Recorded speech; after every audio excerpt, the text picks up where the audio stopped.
London is no stranger to the fog, but rather than roll in, this mist seemed to rise, thick and slow, devouring the dark alleys of Whitechapel from the bottom up. Whitechapel Dark Mist, a Cthulhu by Gaslight mystery. Welcome back, everybody. Whitechapel Dark Mist, our investigators, Rosalie and Joe, have just stepped out of a dark alley where they were hunting after the small grub-like creature insects that they saw the night before. They learned from a lady that a strange, hairless, smooth-skinned man had walked out of that alley shortly after they left the area. Caillou. Bless you. And they stumbled across 3 street urchins pointing at the ground where the man lay last night as one small girl tried to explain to 2 twin boys that she did indeed see a dead body right there. And upon seeing our investigators, they went running down the street. Both of you make spot hidden rolls for me, please.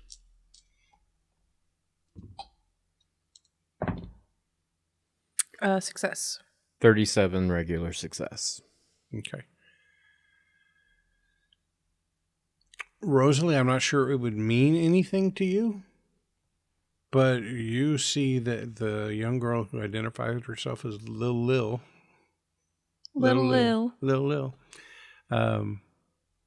is carrying something small in her hand. Looks brass or gold. You see the same thing and immediately recognize it as a pocket watch, dangling from which is about 1.5 inches or 2 inches of chain. And they're running down the alley, heading toward Whitechapel Road.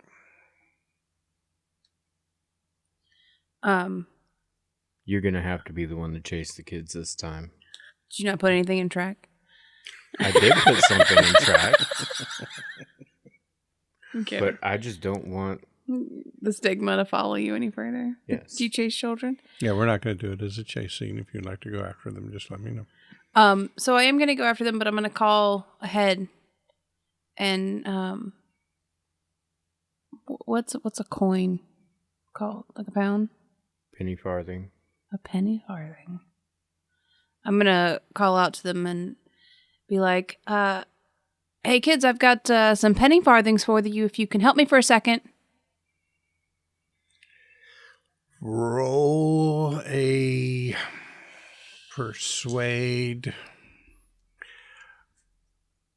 You want me to tell you, tell me how psychology is a better role here? I was thinking fast talk. Okay. Because you had to say it real fast before they got away? No, because I'm trying to use my street skills of how I would, persuade a gentleman caller to stop and talk to me by assessing what it is I think that they want most and using it to grab their attention. Okay. Good job. Give me a fast talk. 97. It's not going to do it. What do you have in fast talk? 50. Oh, good for you. Because you're 50 or more in fast talk, then fumble is only 100, maybe 99 or 100. But if you have less than 50 in a skill, a fumble is 96 and above. Woo. So that would have been a fumble if you had 49 in fast talk. And so one of the boys stops and is like, ooh, money. And the other one grabs him by the elbow and they keep going. I'll take off after him. Okay. We didn't have to chase them. We just follow. They round the corner and probably, 20, 30 yards down the street. They get close to the ground and then they're gone. You get down there, roll me a spot hidden with a bonus dice. You don't even have to roll it. There's a little transom window, to a basement section of the building there, and it looks like they've slipped into through that transom window and down into the basement. With my 26 spot hidden, does it look like I could fit through the window? What's your size? I forgot I was like 55. a really tall lady. Tall and thin will work here. Yeah, I have a 75 size. 75, yeah, but it's mostly tall. I'm hoping. Yeah. It's going to be tight. Give me a luck roll. Ooh. Is it the first one of the game? I think it is. Rolled a 69 against a 24. Nice. Yeah, so it doesn't look like you're going to be able to get your man-sized body through this transom window that allowed the kids to slide through. Do I think I can fit through? Give me a luck roll. Let's see if that 75 size is length or girth. A 98. What's your luck? A 50. No, neither one of you are going to fit through this. Give me listen rolls.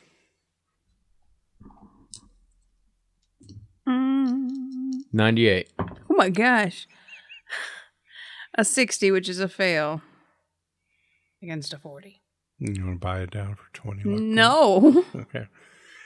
So yeah, they've gone down there. Do I know of a place nearby that sells food?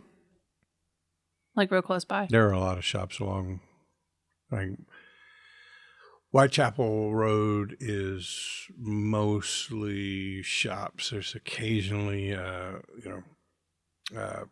building with apartments or whatever, but mostly it's shops, probably apartments over shops that shop owners live in, but bars, shops, that kind of thing.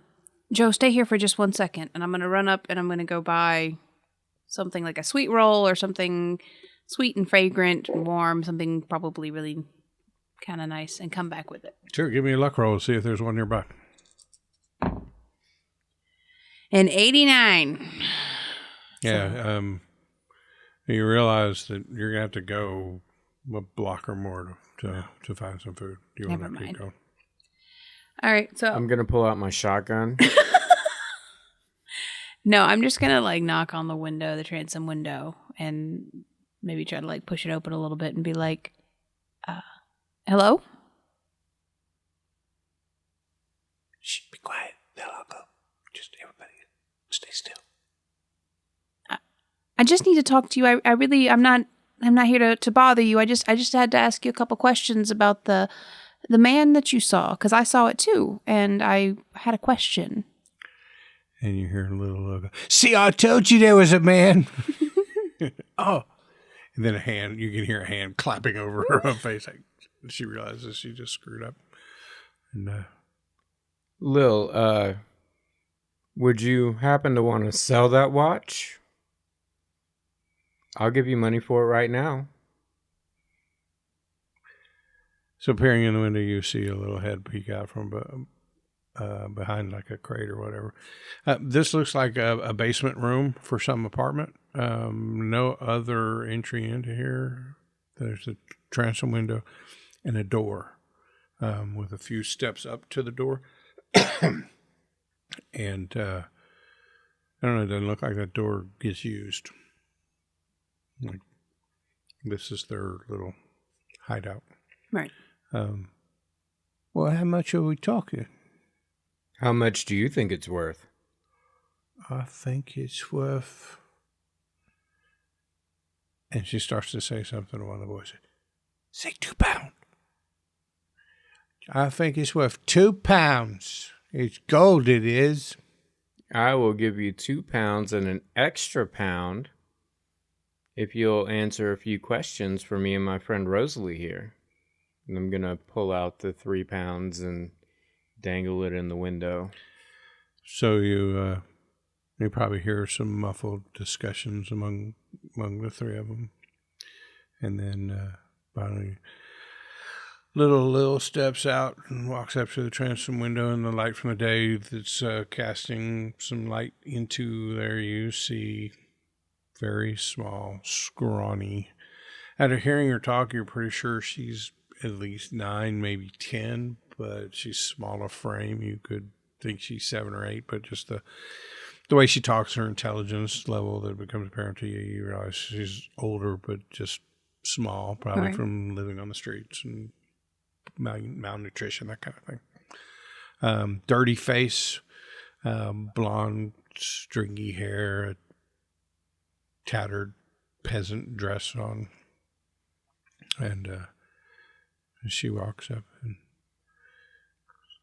"Oh, what you want to know?" And she's got the watch and she's holding it up. I will reach in further with the money and motion for her to take it. And she kind of hesitantly reaches out and grabs the money. All right, can I have the watch now, please?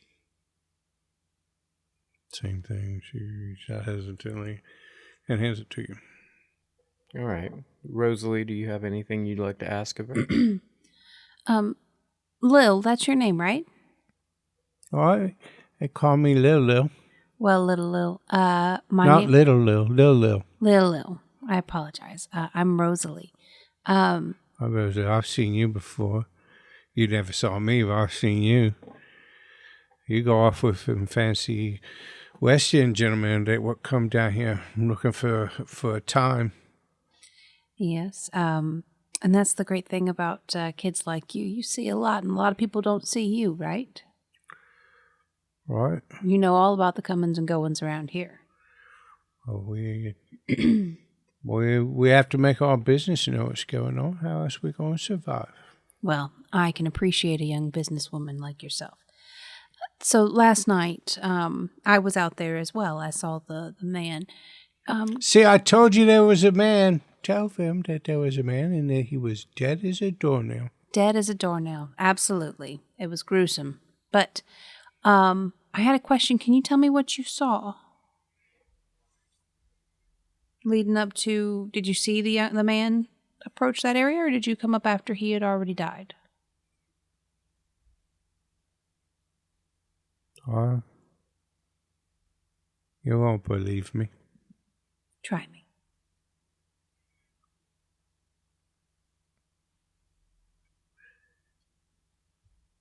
He come walking down the street, he did. And then he just fell over dead. And then? I took his watch. I'm really sorry. Well, I don't care about the watch. But what happened after he fell down and died and you took the watch? Did you stay around and see what happened? Well, after I took the watch, I got out of there. You didn't see any strange bugs or anything happen? Anybody approach the body or anything like that? Am I going to get in trouble? You're not going to call the coppers on me, are you? Little, if you know what I do for a business, I'm sure you know I'm not fond of calling the cops.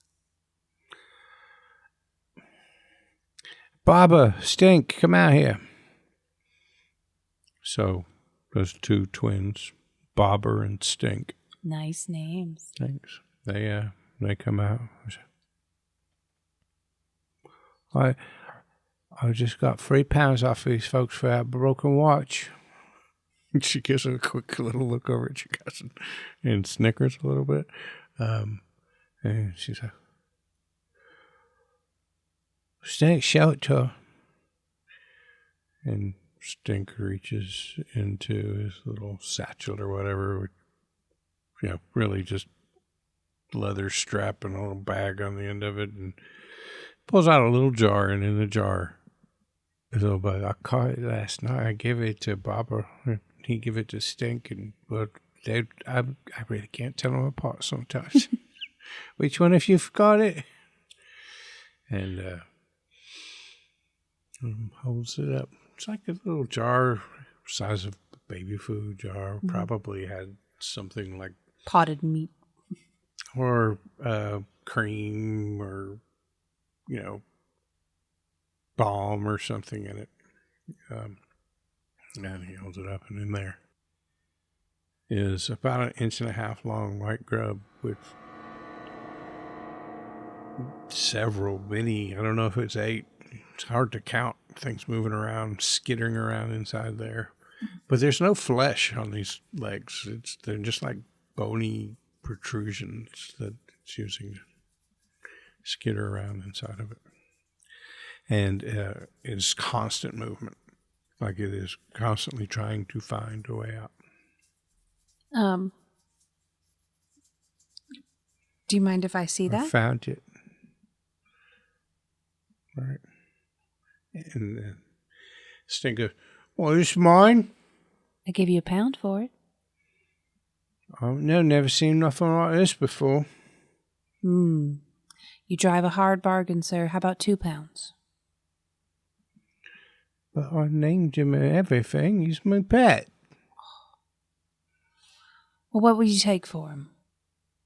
What? Asked the boy to sell his pet.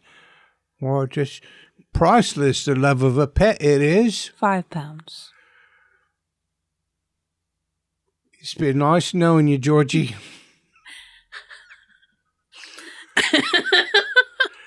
I'm going to hand over the £5.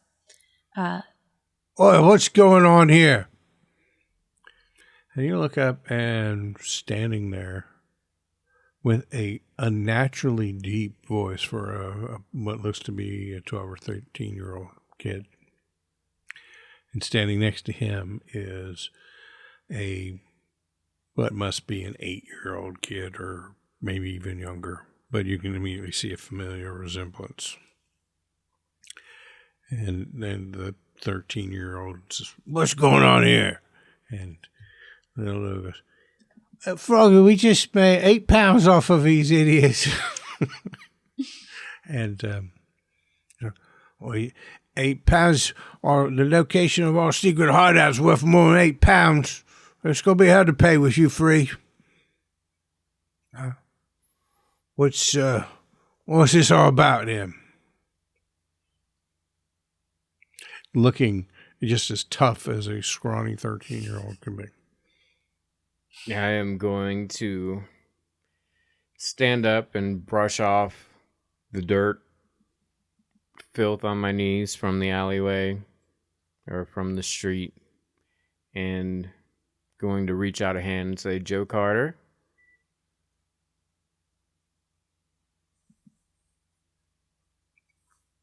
He looks around, all the other kids' eyes are on him, and he stands up a little straighter, like he's been addressed as an adult. And says, they call me Froggy. This is my brother Tadpole. Good to meet you, Froggy and Tadpole. We were in the neighborhood. A friend of mine was the guy who ended up dead on the street the other day, and Lil happened she didn't make all that up? No, she didn't. It's nothing strange to see Lil come back with a watch in her hand. It's one of her specialities, if you will. Yeah, and but, I wanted to get my friend's watch back, so we paid her, and that was it. We'll forget we were ever here. Oh, no. Seems like big man like yourself taking advantage of a poor young girl. Just something doesn't seem right, does it? I am going to step on his toe and put a little bit of my weight on there to hold him in place, and I'm going to bring up my cane and put it to his neck and push a little bit so he's getting pushed back by the neck.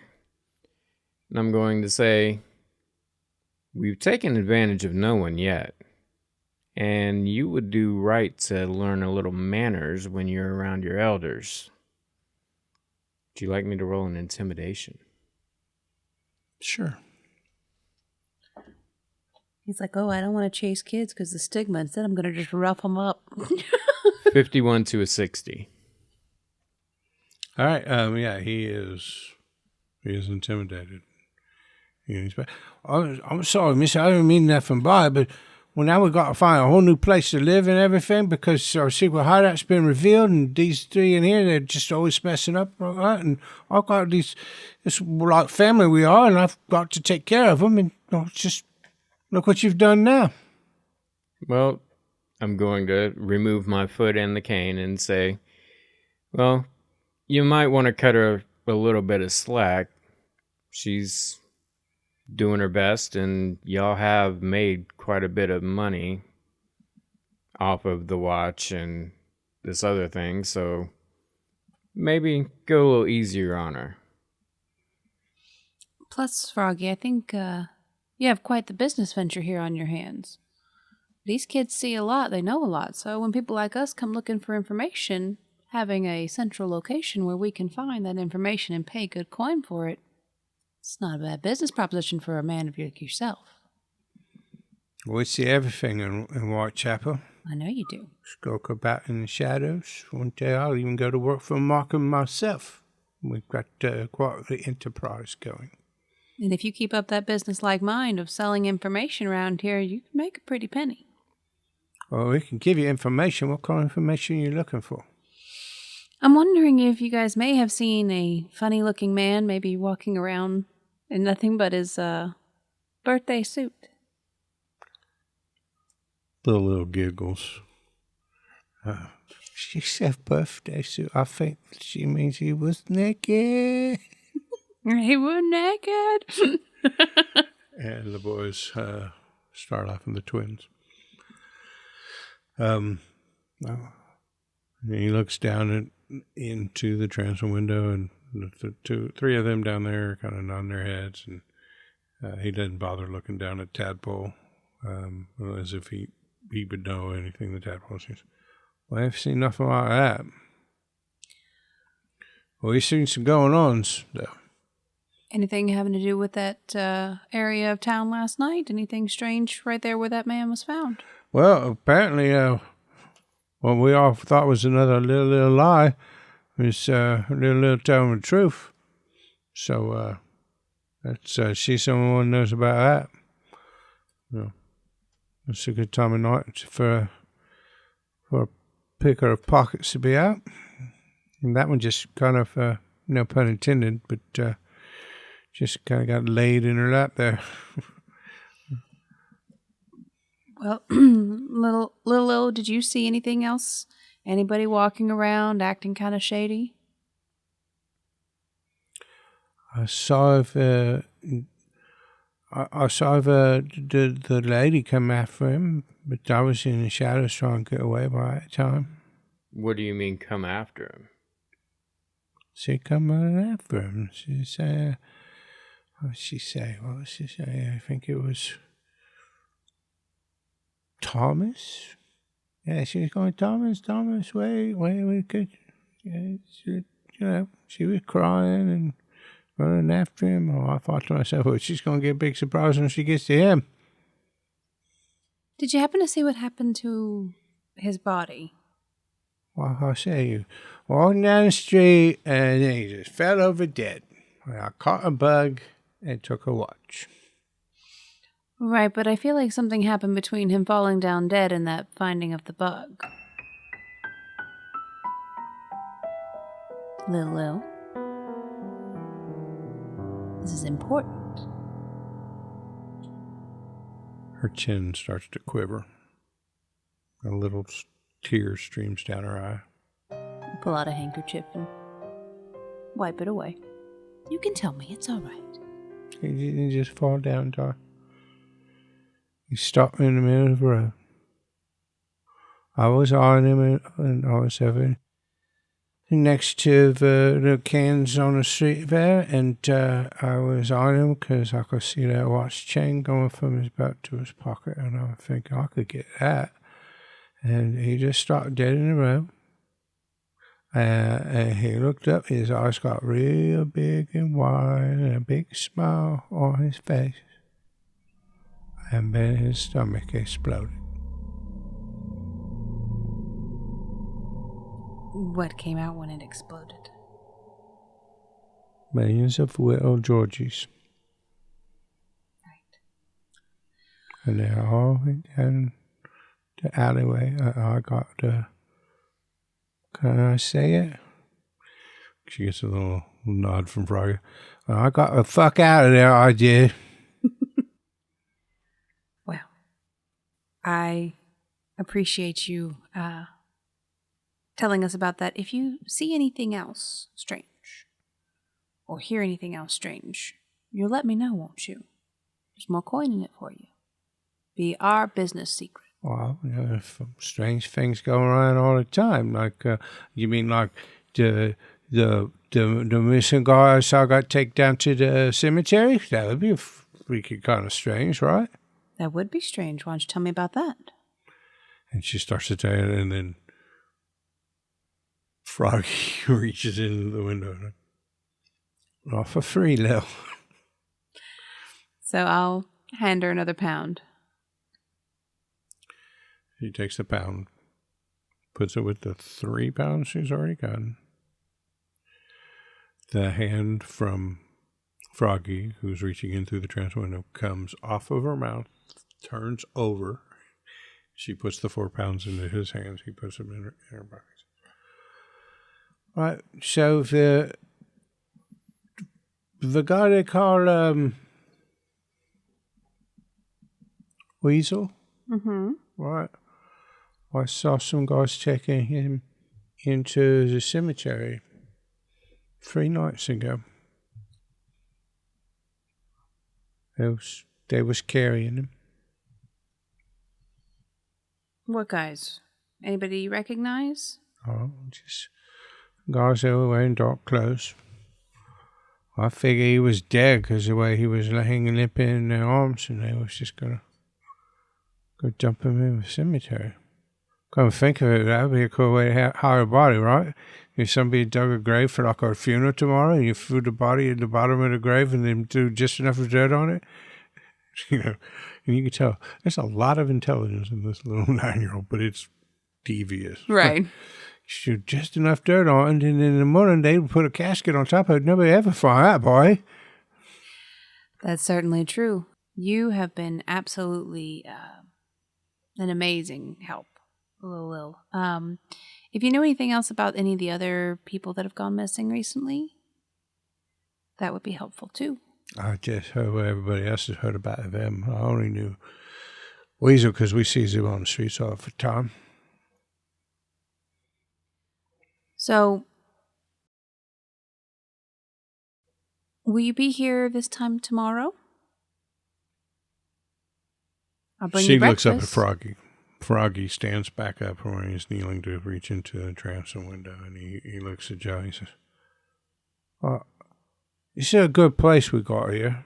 Nobody messes with us, and the door of the cellar is like locked from the outside, so nobody from the inside ever comes down here. They know we're here. It's perfect. I was thinking of maybe a business arrangement, or I'll give you one of your pounds back, and you don't tell nobody about our place, because I really don't have to find another." Sounds good to me, Froggy. Okay. Then, yeah, this is where we'll be. Okay. I'll take the pound back and give it back to Rosalie. So, we may come back and see you guys tomorrow. If we do, I'll be sure to bring you some breakfast. Sound good?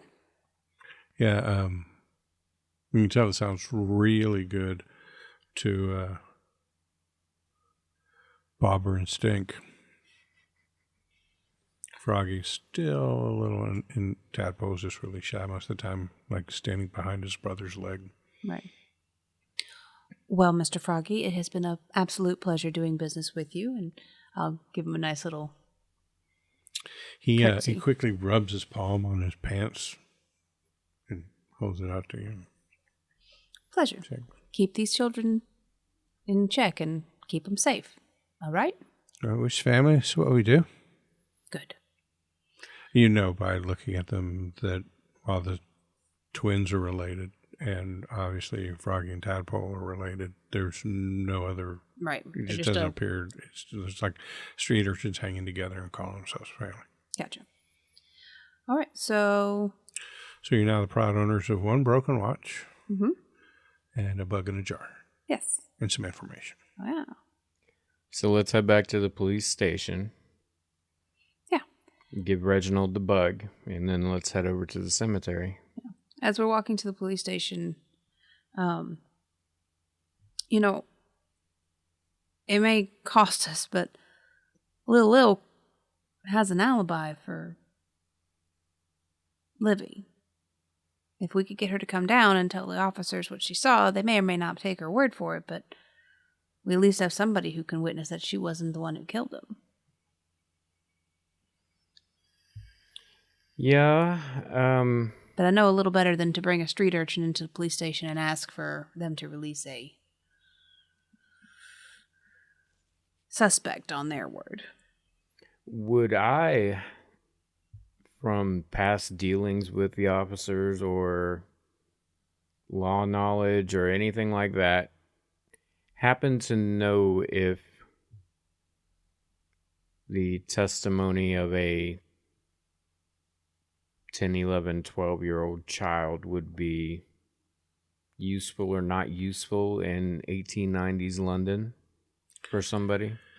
I think you know that it would be admissible in court, but easily dismissed, easily discredited. And if you think about it, what is this girl going to say?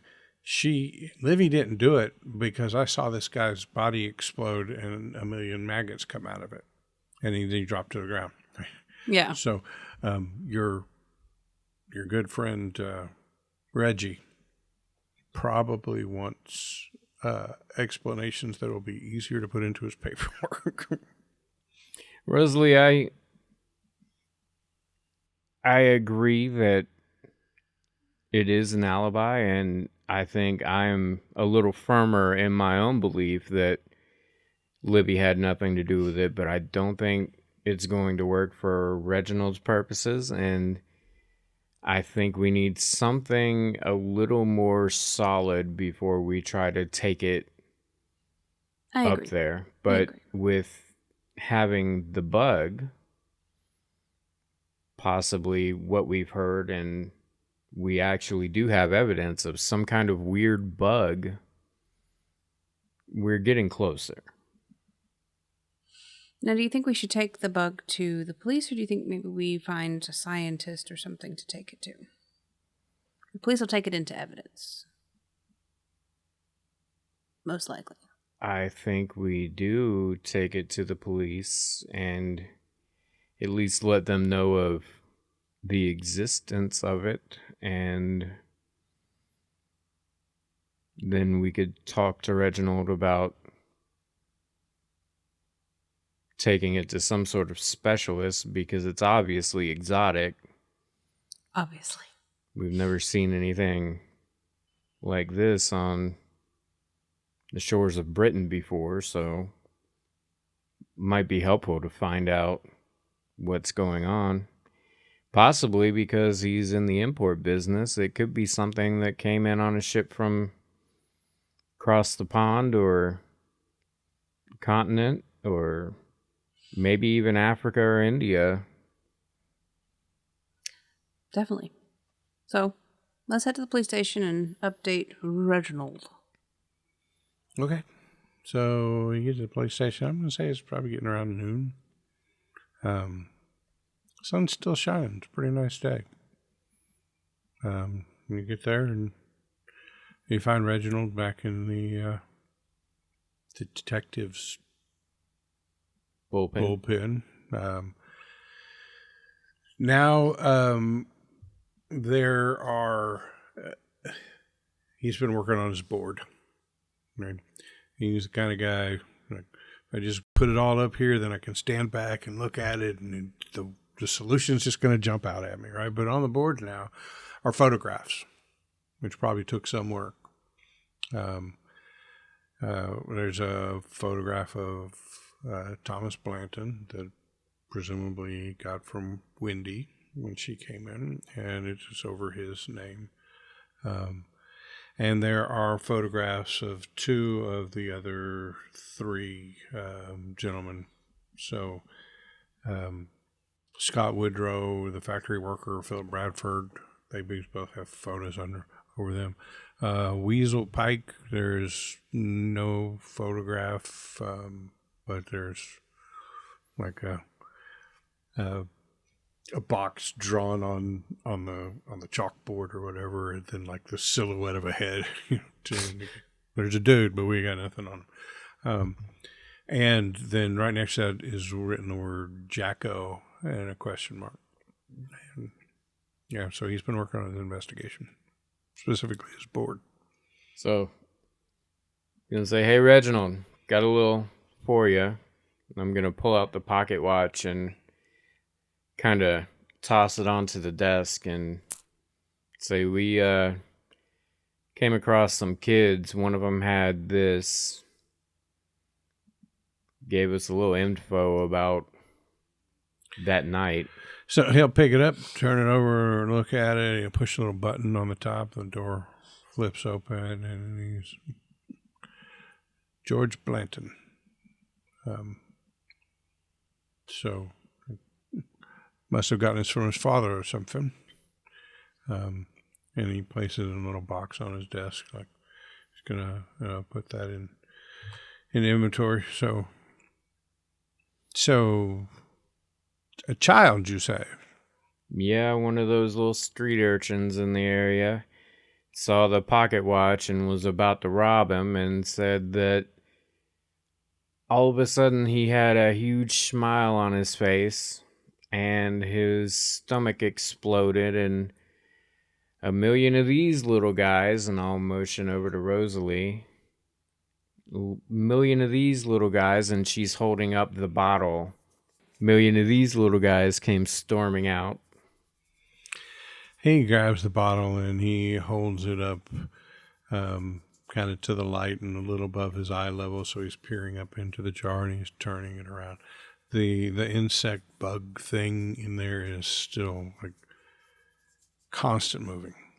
It never stops. It's always skittering around, going up the side, down, around the bottom, around the top, looking for a way out of this thing. But it starts to concentrate its efforts on one side of the jar. Like it's not even trying to get out the left side of the jar. Now it's just constantly trying to move forward on the right side of the jar. Is that away from the light or towards the light?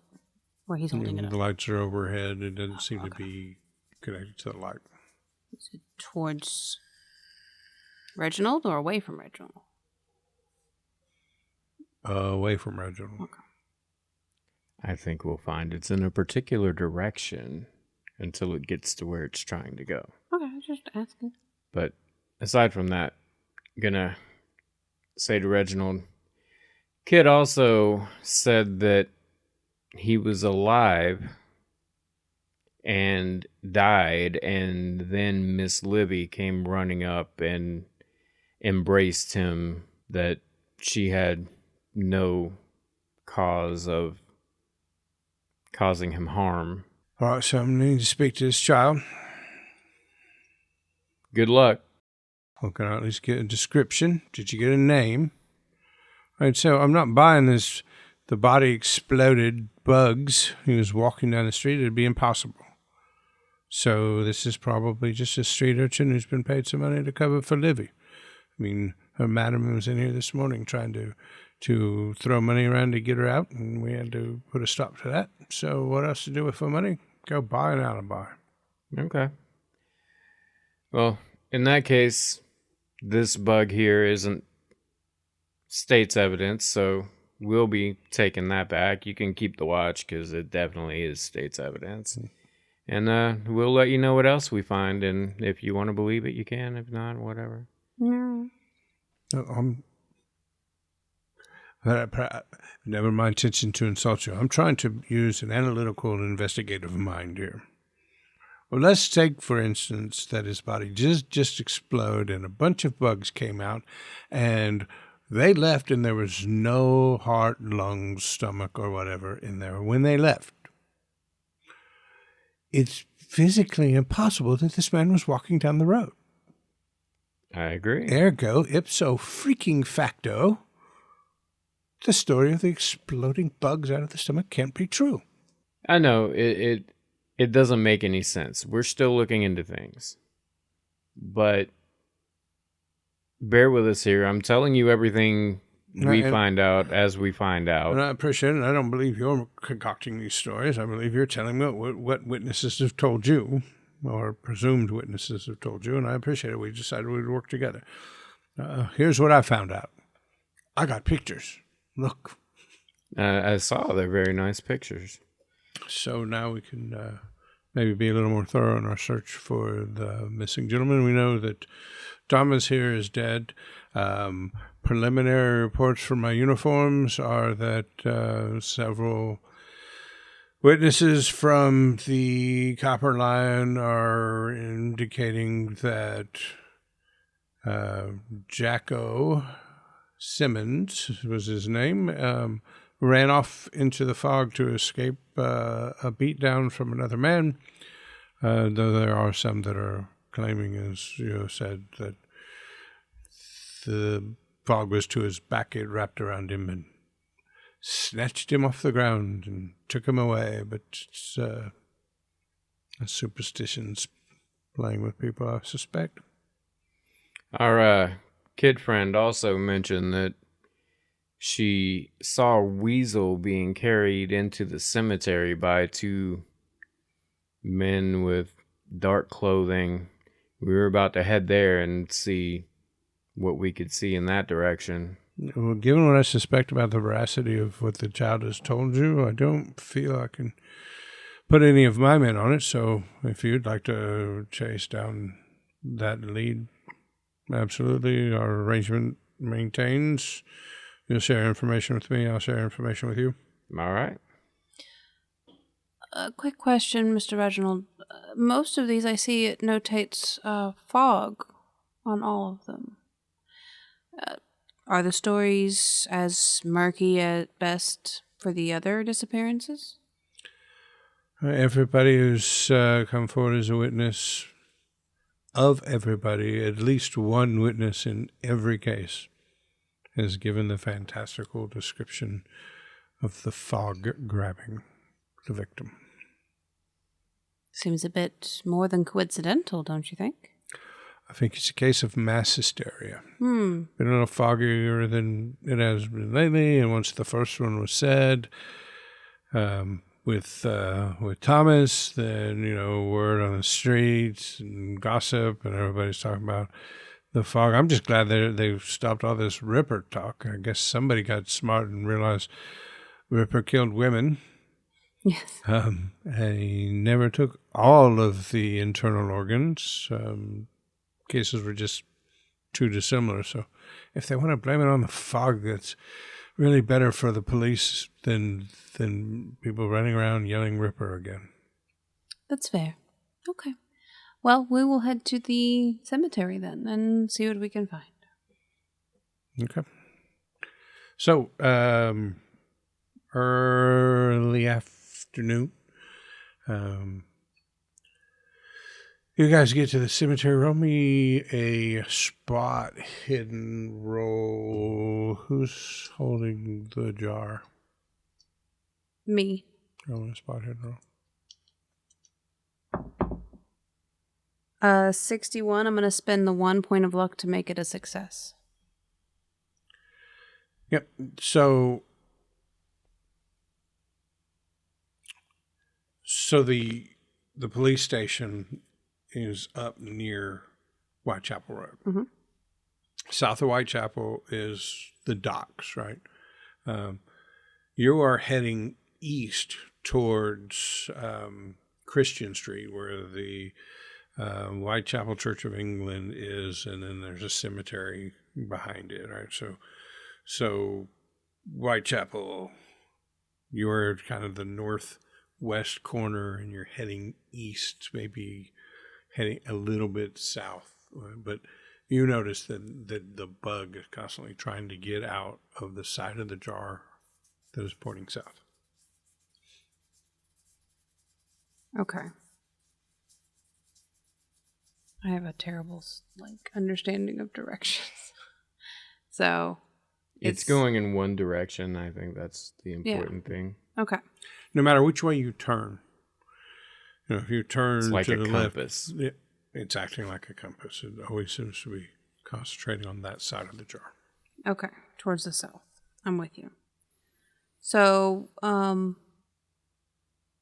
I'll keep an eye on that as we approach different areas to see if it, because as you get closer to something, the angles, get different. And so what may not be south specifically, may be that way, but as I turn, it changes. So I'm going to keep an eye on it as we approach the cemetery. Okay. So you get to the cemetery, and it is kind of overgrown, not really well kept. There are multitudes of headstones and a few mausoleums, crypts, right, that stand up in the cemetery. Are there any fresh graves? Roll me a spot hidden. 41, success. There are some where there's a couple where the grass hasn't grown back in well, but it's the earth, the dirt's not like bounded up like they just filled it in. It looks like, and little tendrils of grass are starting to go in there. You could probably guess they're over a month old. Okay. Does this cemetery have an undertaker? I don't know. You don't see anybody around. Okay. It does appear to be attached to the church somehow. So if they brought a body and there's not a fresh grave, it's either likely to be in the church in some kind of holding or in one of the mausoleums already. So it's been, what did they say, about a week since he went missing? Mm-hmm. And he was taken to the cemetery, according to Lil 3 nights ago. What I don't understand, if the fog is grabbing people, why is this guy being carried by regular Joes, if you will, into the cemetery? It's much different than the way Thomas came back into the picture. I don't know if it was a circumstantial change or if it's that there isn't a specific pattern to how they show back up. Maybe the pattern's only of how they're taken and not how they're dumped back. Let's take a look at the mausoleums and see if any of them look disturbed. Okay, give me spot hidden rolls. It's a spot you didn't. 27, which is a hard success. 88, which is a big old failure. All right, so you guys split up. You go, and there's like 3 or 4 total mausoleums. Not really huge. Maybe like 10 by 15, on the outside. So you go and check a couple, and the doors to the mausoleum have, there's weeds growing in front of them. Nothing looks strange. Of the 2 that you go to check, one of them, it appears that the grass has been trampled down a little bit, and the marble or stone base that extends a little along the outside of this mausoleum, you can see scratch marks where it looks like the door has been opened recently. I am going to try to move the door just by hand, just see if it moves. It seems like it would take some strength and some effort. It's not going to just push open. You'd have to put your shoulder into it. Is there some sort of tool shed or tools around the church that it seems to be? I think it's reasonable that, towards the back of the church where the cemetery abuts that there's a little shed there with tools in it. I'm going to look through and see if I see some sort of bar that would be used for opening and closing these. And if not, I'm going to look for a shovel or some other form of metal stick. Give me a luck roll. Is that how they open crypts, with like big ass bars? It sounds reasonable. Like, I'm not asking it. Like, that sounds actually like how you would do it. Probably like a little thing. 45 against the 24. Okay, so you look around for a crowbar or something, metal and sturdy. You don't find them, but there are other tools in there, like wooden handled rakes with metal ends, shovels. There are things that you could use for leverage in there, but nothing like a crowbar. I'll grab a shovel. Okay. And try to jimmy the door open. Okay. Are you guys... So it's like early afternoon. Any attempts to not look like hide your movements? Or I don't think so. Okay. So yeah, you're back there and you got a shovel. Gonna open the door. So putting the shovel into the little space that's there and then trying to pry with it. Taking special care when I hear the groans and creaks of the wooden handle to move down a little bit and try to not break the handle of the shovel. Give me a luck roll. Can we just say I fail? I failed. Okay.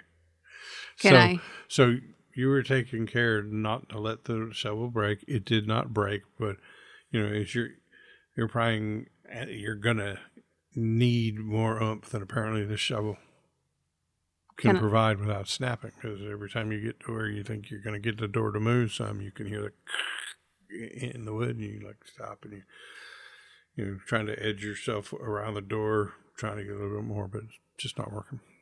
Can I try to assist him? Like, while he pries, I can try to push on the door? Give him that extra oomph? Sure. Give me a hard strength check.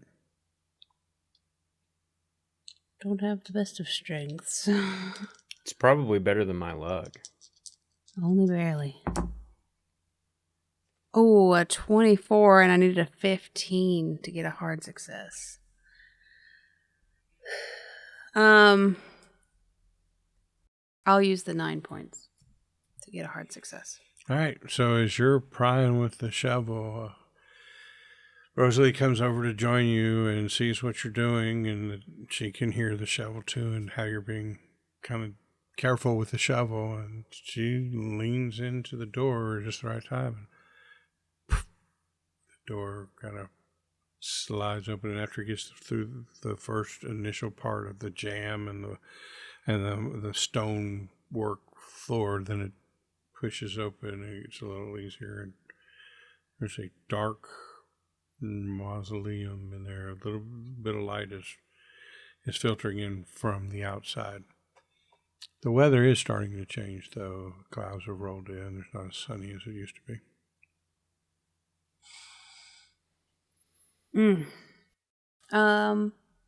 Do you have a light source of any kind? No. I don't either. Okay. So, do you want to step inside? Oh. Yeah. I'm going to step inside the mausoleum. Okay. You step inside, and I need dexterity rolls from both of you. Oh, no.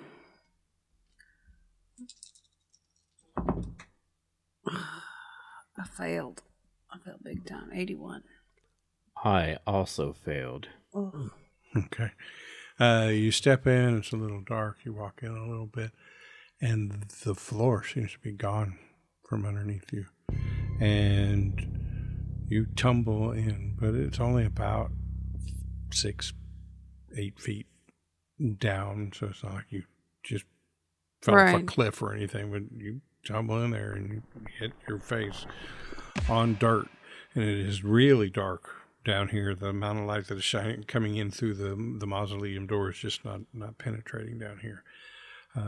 But as you feel around, you feel the sides behind you and on both sides of you. You can't feel a wall in front of you.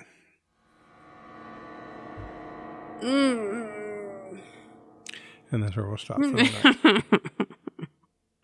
Knew you were going to say that. We appreciate y'all hanging out. I'm Steve. That's Emily. That's John. We are Percentile Vice. This has been Whitechapel Dark Mist. And now they're in the dark dirt. See what happens next week. Thanks, everybody, for joining us.